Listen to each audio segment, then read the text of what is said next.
मतदानावेळी दुबार तिबारवाले दिसले तर फोडून काढा, बडवा आणि पोलिसांकडे द्या, राज ठाकरेंचं कार्यकर्त्यांना आवाहन।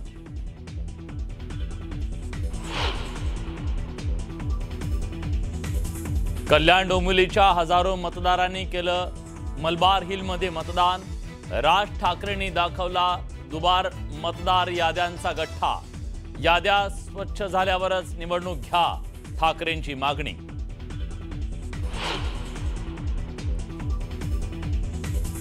ठाकरेंच्या कुटुंबातील चौघांची नावं यादीतून बाद करण्याचा प्रयत्न केल्याचा उद्धव ठाकरेंचा दावा। आपल्या नावे खोटा व्हेरिफिकेशन अर्ज केल्याचा उद्धव ठाकरेंचा दावा।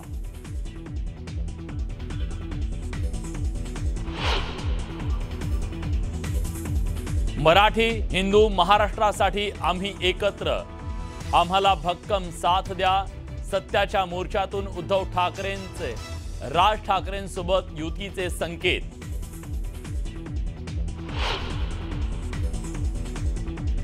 सत्तेचा गैरवापर केला जातोय, राजकीय मतभेद विसरून एकत्र यावं लागेल। विचारधारा वेगळी असली तरी आम्ही सर्व एकत्र, शरद पवारांचं महत्त्वाचं विधान।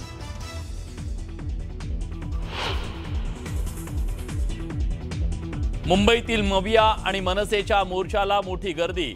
मतदार यादीतील घोळा विरोधात आंदोलकांची घोषणाबाजी।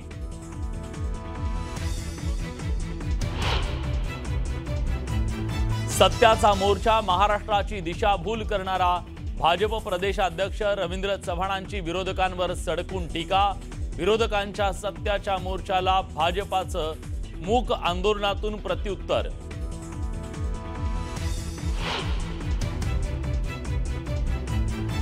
उद्धव ठाकरेंनी वाढवीसारखी मुंबई खाल्ली, मुंबई विकली, भ्रष्टाचार केला।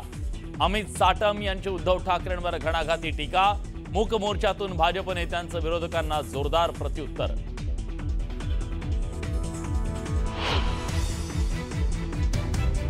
आणि पुण्याच्या कोंढवा परिसरात गोळीबाराची घटना। गोळीबारात गणेश काळे या व्यक्तीचा मृत्यू। आंदेकर कोमकर टोळी युद्धातून हत्या झाल्याची माहिती।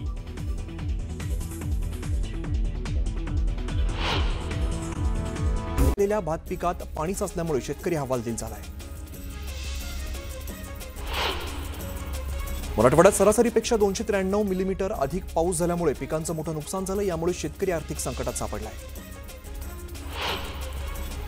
निफाडमध्ये अवकाळी पावसामुळे द्राक्ष बागावरती डावणीसह इतर रोगांचाही प्रादुर्भाव झाला। यामुळे शेतकऱ्यांवरती फवारणी करण्याची वेळ आलेली आहे। दरम्यान द्राक्ष उत्पादक शेतकरी चिंतेत सापडलाय। बांगलादेशात आयात शुल्क वाढवल्याने संत्रा उत्पादक शेतकरी अडचणीत सापडलाय। त्यामुळे अमरावती जिल्ह्यातील संत्रा उत्पादक शेतकरी आर्थिक चिंतेत सापडलाय। अकोल्यातील नाफेडच्या सोयाबीन खरेदी केंद्रात ऑनलाईन नोंदीत गोंधळ झाल्यामुळे नोंदणीसाठी आलेल्या शेतकऱ्यांना दिवसभर रांगेत उभं राहावं लागलं। यामुळे शेतकऱ्यांनी यंत्रणेच्या कार्यप्रणालीवरती संताप व्यक्त केलाय।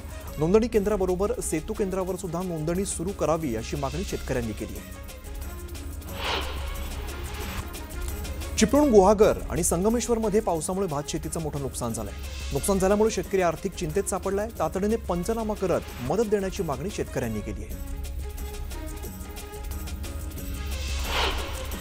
गोंदियामध्ये शेतीचे पंचनामे करण्यासाठी आमदार संजय पुराम यांनी पुढाकार घेतला। यावेळेला त्यांनी सरकारी यंत्रणेसह शेतीच्या बांधावरती जात प्रत्यक्ष जाऊन पाहणी केली। चाळीसगावच्या मन्याड धरणातून 15 डिसेंबर नंतर पहिलं आवर्तन सोडलं जाणार आहे। त्यामुळे शेतकऱ्यांना मोठा फायदा होणार आहे। यंदा 2च आवर्तन सोडण्याचं नियोजन आहे। कोल्हापूरमध्ये जय शिवराय किसान संघटनेने वारण्याची ऊस वाहतूक रोखली आहे। मागील हंगामाचा ऊसाचा हिशोब न दिल्यामुळे वाहतूक रोखली आहे। 1 नोव्हेंबर 2025 पासून तात्यासाहेब कोरे वारणा साखर कारखाना सुरू केलेला आहे। परवानगी न घेता साखर कारखाना सुरू केल्यामुळे त्यांनी कायद्याचा भंग केल्याचा आरोप केला आहे।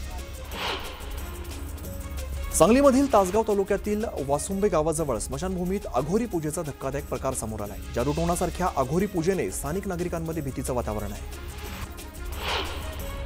अहिल्यानगर ते पुणे मार्गावरील कायनेटिक चौकातील अतिक्रमणाविरोधात प्रशासनाने कारवाई केली आहे। रस्त्यावरील टपऱ्या, हातगाड्या, फ्लेक्स आणि आकाश दिवे हटवण्यात आलेले आहेत। दरम्यान काही नागरिकांनी कारवाईला विरोध केला आहे। रत्नागिरीच्या दाभोळ ते दापोली मार्गावरती ई शिवाई इलेक्ट्रिक बसमध्ये तांत्रिक बिघाड झाला। बसचं इलेक्ट्रॉनिक सिस्टीम अचानक बंद पडल्यामुळे प्रवाशांना मनस्ताप सहन करावा लागलाय। दरम्यान तात्काळ तांत्रिक पथक घटनास्थळी दाखल होत दुरुस्ती करण्यात आली। राहुरी तालुक्यातील धानोरे गावात रमेश दिघे यांच्या शेतामध्ये वन विभागाने एका जखमी बिबट्यास भूल देत जेरबंद केलेला आहे। या बिबट्यावरती उपचार केले जाणार असल्याची माहिती आहे। अहिल्यानगरमध्ये उसाला हमीभाव देण्याची मागणी करण्यात आली आहे। हमीभाव न दिल्यास 17 नोव्हेंबरपासून जिल्हाधिकारी कार्यालयावरती मोर्चा काढण्याचा इशारा शेतकरी नेते अभिजित पाटीलने दिला आहे। बीडच्या गेवराईत सोलापूर धुळे मार्गावरती नागरिकांनी आंदोलन केलंय। डॉक्टर महिलेला आत्महत्येसाठी प्रवृत्त करणाऱ्या अधिकाऱ्यांवरती कारवाई करण्याची मागणी केली आहे।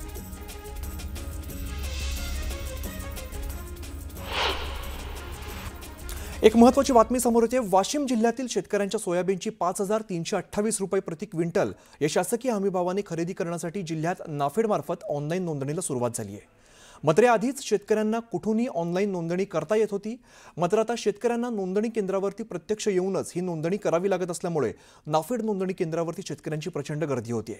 या नोंदणी पद्धतीमध्ये बदल करण्याची मागणी वाशिम जिल्ह्यातील सोयाबीन उत्पादक शेतकऱ्यांकडून केली जाते। शासनाने कालपासून नाफेडमध्ये सोयाबीनची नोंदणीला सुरुवात केलेली आहे, पण आज प्रत्येक सेंटरवर नाफेडची नोंदणी करण्यासाठी खूप गर्दी होत आहे।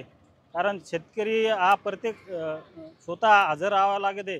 नोंदणी करता वेळेस म्हातारे माणसं महिला सोबत आणावे लागत आहे। त्यामुळे शासनाला एकच विनंती आहे, नाफेडची नोंदणी मागच्या वर्षीप्रमाणे ऑनलाईन कुठेही करता आली पाहिजेत,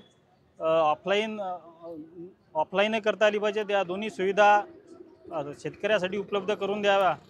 नाफेड प्रत्यक्ष येण्याचा त्रास हा शेतकऱ्याला खूप होत आहे। एकीकडे सरकार अद्ययावत नाट्यगृह उभारून नाट्य चळवळीला प्रोत्साहन देत आहे, तर दुसरीकडे कोट्यावधी रुपये खर्चून वापर न असल्यामुळे नाट्यगृह हे गर्दुल्ले जुगाराचा अड्डा आणि दारुड्यांचं घर बनलेलं आहे। कर्जतचं नाट्यगृह 2008 साली 30 लाख रुपये निधी आणि त्यावरती 7 लाख रुपये कर्ज घेऊन हे नाट्यगृह उभारलं होतं। 2020 साली पुन्हा यावरती 2 कोटींपेक्षा अधिक रक्कम खर्ची घालण्यात आलेली होती। मात्र 2008 सालापासून आज तागायत हे नाट्यगृह वापरात आलेलं नाहीये। कर्जत नगरपालिकेचं जे नाट्यगृह आहे याची माहिती घेतली असता 2008 साली त्याच्यावरती जवळपास 27 लाख रुपयाची प्रशासकीय मान्यतेची रक्कम आढळून येते आणि त्यानंतर 2019-20 साली त्यामध्ये 2 कोटीचं वाढीव काम झालेलं आहे आणि सद्यस्थितीमध्ये काही अजून इलेक्ट्रिसिटीचं वगैरे काम, इलेक्ट्रिफिकेशनचं काम बाकी आहे। त्याचा वापर आणखी आपण ते वापरायला आणखी कुणाला दिलेलं नाही। आता पुण्यातून एक मोठी बातमी समोर येते। पुण्यातील बिबवेवाडी परिसरात गाड्यांची तोडफोड करण्यात आली आहे आणि आरोपींकडून गाड्यांची तोडफोड करण्यात आलेली आहे। तोडफोड करणाऱ्या 2 आरोपींना सध्या अटक करण्यात आली आहे। दरम्यान परिसरात दहशत पसरावी म्हणून कोयता आणि काठ्यांनी या गाड्यांची तोडफोड करण्यात आली आहे। 4 चाकी वाहनं असतील, ऑटो रिक्षा आणि दुचाकी वाहनांची आरोपींकडून तोडफोड करण्यात आली आहे। तर तोडफोड करणारे दोन्ही आरोपी बिबवेवाडी परिसरातच राहण्यासाठी असून परिसरात दहशत पसरवण्यासाठीच त्यांनी तोडफोड केल्याची पोलिसांची कबुली आहे। आता घेऊया बातम्यांचा वेगवान आढावा। मुंबईतील मविया आणि मनसेच्या मोर्चाला मोठी गर्दी पाहायला मिळाली। मतदार यादीतील घोळाविरोधात आंदोलकांनी घोषणाबाजी केली। फॅशन स्ट्रीट ते बीएमसी पर्यंत हा भव्य मोर्चा काढण्यात आला। मविया आणि मनसेच्या मोर्चामध्ये ठाकरे बंधू चांगलंच आक्रमक झाल्याचं पाहायला मिळालं। मतदानावेळी दुबार तिबारवाले दिसले तर फोडून काढा, बडवा आणि मग पोलिसांकडे द्या असं आवाहन राज ठाकरेंनी कार्यकर्त्यांना केलं आहे। राज ठाकरेंनी दुबार मतदार याद्यांचा गठ्ठा दाखवला। कल्याण डोंबिवलीच्या हजारो मतदारांनी मलबार हिलमध्ये मतदान केलं असं सांगत याद्या स्वच्छ झाल्यावरच निवडणूक घ्या अशी मागणी राज ठाकरेंनी केली। ठाकरे कुटुंबातील 4 नावं मतदार यादीतून बाद करण्याचा प्रयत्न केल्याचा दावा उद्धव ठाकरेंनी केलाय। आपल्या नावे खोटा व्हेरिफिकेशन अर्ज केल्याचा आरोप उद्धव ठाकरेंनी केलाय। निवडणूक आयोग म्हणजे भाजपाचे नोकर असल्याचं म्हणत उद्धव ठाकरेंनी भाजपावरती निशाणा साधलाय। मुख्यमंत्र्यांनी मान्य केलं मतचोरी होते, आयोगाचा सर्व्हर कोणाच्या तरी ऑफिसमध्ये असल्याचा घणाघात उद्धव ठाकरेंनी केलाय। सत्तेचा गैरवापर केला जातोय, राजकीय मतभेद विसरून एकत्र यावं लागेल, विचारधारा वेगळी असली तरी सुद्धा आम्ही सर्व एकत्र आहोत असं विधान शरद पवारांनी केलंय। उद्धव ठाकरेंनी वाळवीसारखी मुंबई खाल्ली, मुंबई विकली, भ्रष्टाचार केला अशी घणाघाती टीका अमित साटम यांनी केली आहे। मूकमोर्चातून भाजप नेत्यांनी विरोधकांना प्रत्युत्तर दिलंय। विरोधकांच्या मोर्चाला भाजपाने मूक आंदोलनातून प्रत्युत्तर दिलंय. दक्षिण मुंबईतील बाबुलनाथ मंदिर इकडे भाजपाचे प्रदेशाध्यक्ष रवींद्र चव्हाण, भाजप मुंबई अध्यक्ष अमित साटम आणि मंत्री मंगलप्रभात लोढांच्या उपस्थितीत आंदोलन करण्यात आलंय. मनसे अध्यक्ष राज ठाकरेंनी मोर्चात सहभागी होण्यासाठी लोकलमधून प्रवास केला. दादर ते चर्चगेट स्थानकापर्यंत राज ठाकरे मनसे नेत्यांसह लोकलमधून प्रवास केलाय. मुंबईतील मोर्चा केवळ ठाकरे कुटुंबाचा होता असं म्हणत प्रवीण दरेकरांनी ठाकरे बंधूंना टोला लगावलाय. मनसेला जनतेचं यश दिलं होतं पण टिकवता आलेलं नाही, याचं आत्मपरीक्षण करणं गरजेचं आहे. राज ठाकरेंना आता लोकशाही नव्हे तर ठोकशाही मान्य, अशा शब्दात दरेकरांनी टीका केली आहे. मुंबईतील मोर्चा म्हणजे मवियाच्या पराभवाचं कारण स्पष्ट करणार असल्याचं बावनकुळेंनी म्हटलेलं आहे. निवडून आलेल्या 31 खासदारांनी मतचोरी केली होती का, असा सवाल सुद्धा बावनकुळेंनी विरोधकांना केलाय. मुंबईत विरोधकांनी काढलेल्या मोर्चावरती भाजपाचे माजी खासदार सुजय विखे पाटलांनी टीका केली आहे. पराभवाची जाणीव झाल्यामुळे लोकांना तोंड द्यावं लागू नये म्हणून हा मोर्चा काढला जातोय. हे विरोधकांचं राजकीय वॅक्सिंग असून हे सर्व हास्यास्पद आहे असं विखेंनी म्हटलंय. विरोधकांकडे दुसरा कोणताच मुद्दा नाही म्हणून मोर्चा काढलाय, अशी टीका केंद्रीय राज्यमंत्री प्रतापराव जाधवांनी केली आहे. मनसेने आधीच पुरावे दिले असले तर त्यांना फायदा झाला असता. स्वतःचं अस्तित्व टिकवण्यासाठी वेगवेगळ्या विचारांचे लोक एकत्र आले पण फायदा होणार नाही असंही मंत्री जाधवांनी सांगितलंय. धुळे शहर विधानसभा मतदारसंघामध्ये 45,000 बोगस मतदार असल्याचा आरोप अनिल गोटेंनी केलाय. बोगस मतदारांची नावं काढून टाकण्याची मागणी निवडणूक आयोगाकडे केल्याची माहिती त्यांनी दिली आहे. सोलापूरमध्ये ठाकरेंच्या शिवसेनेचे नेते शरद कोळींचा बोलताना जीप त्यांची घसरली. निवडणुकीच्या वेळेला बोगस मतदान किंवा बोगस याद्या सापडल्या तर संबंधित बूथवरील अधिकारी आणि कर्मचाऱ्यांचे हातपाय तोडण्याचा इशारा त्यांनी दिला आहे. जळगावात ठाकरेंच्या शिवसेनेचे प्रमुख पदाधिकाऱ्यांसह 2 माजी महापौर आणि 15 ते 14 नगरसेवकांनी भाजपामध्ये प्रवेश केला. तर जळगाव पालिकेत सर्वात जास्त भाजपाचे नगरसेवक निवडून येणार असल्याचं गिरीश महाजनांनी म्हटलंय. खेडचे माजी आमदार दिलीप मोहिते यांनी पक्ष नेतृत्वावरती नाराजी व्यक्त केली. यामुळे पुणे जिल्ह्यात राष्ट्रवादीमध्ये अंतर्गत वाद असल्याचं समोर आलंय. पुणे जिल्हा परिषदेतून अजित पवारांनी त्यांच्या मुलाला उभं करावं अशी मागणी शेतकरी कृती समितीचे अध्यक्ष सतीश काकडेंनी केली आहे. तर तुमच्या मुलाला 2029ला विधानसभेला उभं करा आणि तुम्ही विधान परिषदेवरती जाण्याबाबत विचार करण्याचं वक्तव्य सुद्धा काकडेंनी केलं आहे. कर्जमाफीची घोषणा अपुरी असल्याची टीका विजय जाधवांनी केली आहे. तर नवीन कर्जाशिवाय शेतकऱ्यांना दिलासा मिळणार नसल्याचं वक्तव्य त्यांनी केलं आहे. सिंधुदुर्ग जिल्ह्याचं दरडोई उत्पन्न वाढवण्यासाठी प्रशासनाने नियोजनाची अंमलबजावणी करावी अशी मागणी खासदार नारायण राणेंनी केली आहे. तर जिल्ह्याची ओळख पर्यटन जिल्हा असल्याने पर्यटन वाढीसाठी सर्वतोपरी प्रयत्न होणं आवश्यक असल्याचे ते म्हणाले. वाशिम जिल्ह्यातील 4 नगर परिषद आणि एका पंचायत निवडणुकीसाठी सुधारित मतदार यादी जाहीर करण्यात आलेली आहे. यापूर्वी प्रसिद्ध झालेल्या मतदार याद्यांवरती 4,930 नागरिकांनी आक्षेप नोंदवले होते आणि आक्षेप निकाली काढल्यानंतर सुधारित यादी जाहीर करण्यात आली आहे. मंत्री हसन मुश्रीफांनी संजय राऊतांच्या आजारपणावरती प्रतिक्रिया देताना खोचक टोला लगावलाय. राऊत हे आजारी पडलेत हे समजल्यानंतर धक्का बसला. ते लवकरात लवकर बरे व्हावेत आणि सकाळी 9 वाजता भोंगा सुरू करावा अशी देवाकडे प्रार्थना करतो असं मंत्री मुश्रीफांनी म्हटलंय. उसाला प्रतिटन 3,751 रुपये द्या, अन्यथा धुरडं पेटू देणार नाही असा इशारा स्वाभिमानीचे जिल्हाध्यक्ष महेश खरडेंनी कारखानदारांना दिलाय. स्वाभिमानी शेतकरी संघटनेच्या वतीने उदगीर कारखान्याला निवेदन देण्यात आलंय.